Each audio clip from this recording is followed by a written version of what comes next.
9 Mountain West teams are in action this week with the first conference matchup of the season between Mountain Division opponents Air Force and Utah State. Here's a look at what the league's head coaches have to say as they prepare for Week 4.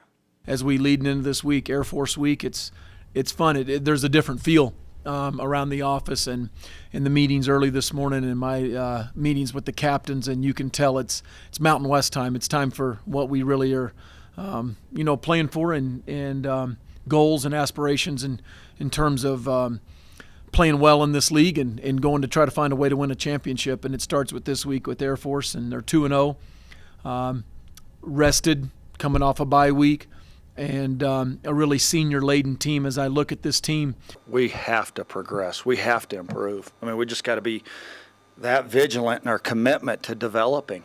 And there are just so many moving parts as you go, and you learn different strengths as you progress throughout a season.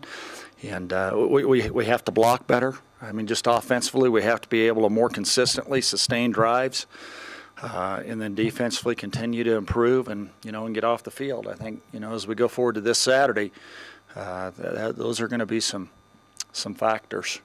They're coming off a win against Idaho State. They had 5 turnovers on defense. And did a very good job there. So we got a chance to watch them play another game after playing Minnesota and having a bye week, and certainly see some really good things. We have to go play there. I think their students are all back this week, so the crowd will probably be different when we go in there to play. We've already begun to identify who on the roster might have to come up if the injury bug continues. That said, we're excited about the opportunity to go play a Big Ten team on the road.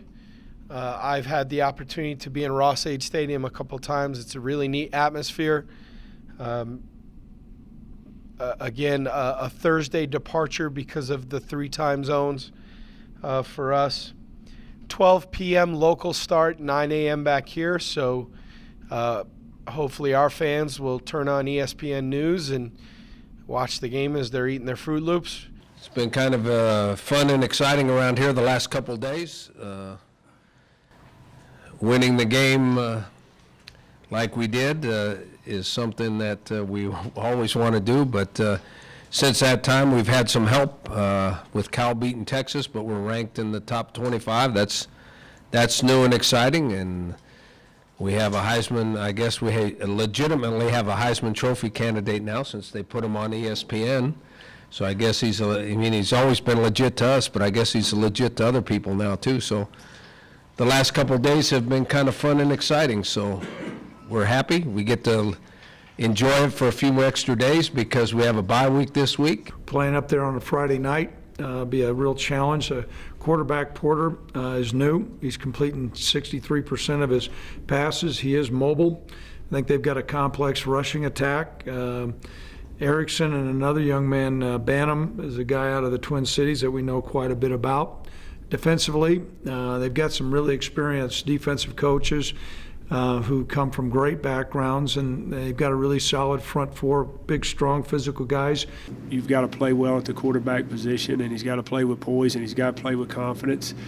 I believe the way you get your quarterback that way is that you hone in on your game plan where he understands what he's got to do. He's got to focus on his assignment and recognizing his coverage keys and his run checks and feel comfortable in the game plan and not worry about, well, they've got this, they've got that. They're bigger, they're faster, but he's got to understand what he's got to do, and he's got to play within himself and making him feel comfortable with the game plan. Definitely a point of emphasis, focusing on our ability to pass and catch. Had a lot of drop balls and some bad accuracy there. And then defensively, we played when you watch a film, you look back on it, and we did some really good things. However, we give up some really we made some poor mistakes, especially playing with our eyes. A lot of wide open guys, broken down coverages. So I think we fixed some of those things. We'll be all right. So excited about this Idaho game, and it's good to be back at home after 2 weeks on the road, and excited to get out there and go compete.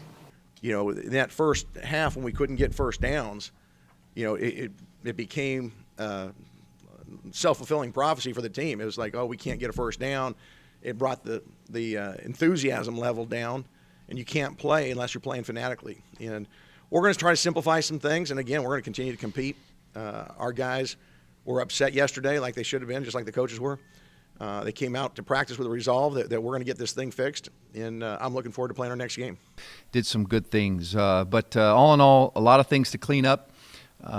Go back this week and get better at practice, and got another Power 5 opponent in Iowa State, and it's going to be good to go back there looking to get our first win on the road.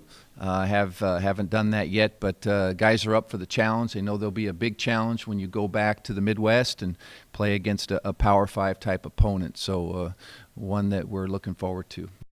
While you're watching the games this weekend, be on the lookout for Coach to Cure MD logo patches on the sidelines, as several Mountain West coaches will be participating in the AFCA's program to help raise awareness and funds for Duchenne muscular dystrophy.